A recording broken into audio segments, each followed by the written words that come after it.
వరంగల్ నగరంలో పాలిటెక్నిక్ కళాశాల విద్యార్థులు రోడ్డెక్కారు. తమ సమస్యలను పరిష్కరించాలని డిమాండ్ చేస్తూ ఆందోళనకు దిగారు.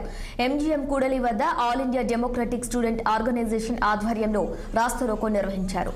పాలిటెక్నిక్ కళాశాల భవనం శిథిలావస్థకు చేరిందని విద్యార్థులు ఆవేదన వ్యక్తం చేశారు. తమ తరగతి గదుల్లో పెచ్చులు ఊరుతున్నాయని, ఎడతెరుపు లేకుండా కురుస్తున్న వర్షాలకు పైనుంచి తరగతి గదుల్లో నీరు చేరుతుందని విద్యార్థులు వాపోయారు. గది 10 సంవత్సరాలుగా పాలిటెక్నిక్ కళాశాల నూతన భవనం నిర్మించాలని విద్యార్థులు, విద్యార్థి సంఘాలు దశల వారీగా ఉద్యమం చేసినప్పటికీ ఫలితం లేదని, కొత్త ప్రభుత్వమే తమ సమస్యలను పరిష్కరించాలని డిమాండ్ చేశారు. తమ సమస్యను పరిష్కరించని పక్షంలో ఆందోళనను ఉధృతం చేస్తామని హెచ్చరించారు విద్యార్థి సంఘం నాయకులు.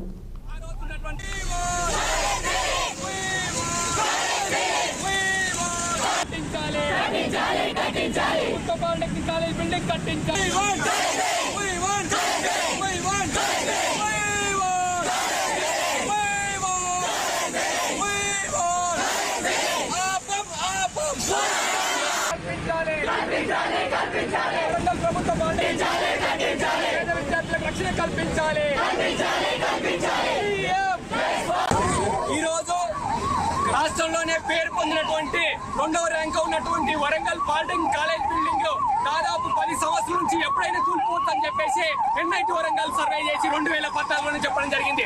ఆ రోజు ఉన్నటువంటి తెలంగాణ రాష్ట్ర ప్రభుత్వము గడిచిన 10 ఏళ్ల కాలంలో ఏ మాత్రం కూడా మరమ్మతులు చేయకుండా పేద విద్యార్థుల ప్రాణాలతోటి రక్షణ లేకుండా చెలగాటమాడుతుంది. మరో పక్క విద్యార్థుల కోసము విద్యార్థుల ప్రభుత్వం అని చెప్పినటువంటి కాంగ్రెస్ ప్రభుత్వము వచ్చి దాదాపు 5-6 నెలలు గడుస్తున్నప్పటికీ కూడా ఇప్పటికి కూడా 2014 నుంచే ఈ రోజు వరకు కూడా ఎన్ఐటి వరంగల్ వాళ్ళు సర్వే చేసి ఇచ్చినప్పటికీ కూడా 2024కే కాలేజ్ బిల్డింగ్ కూలిపోతుందని చెప్పడం జరిగింది.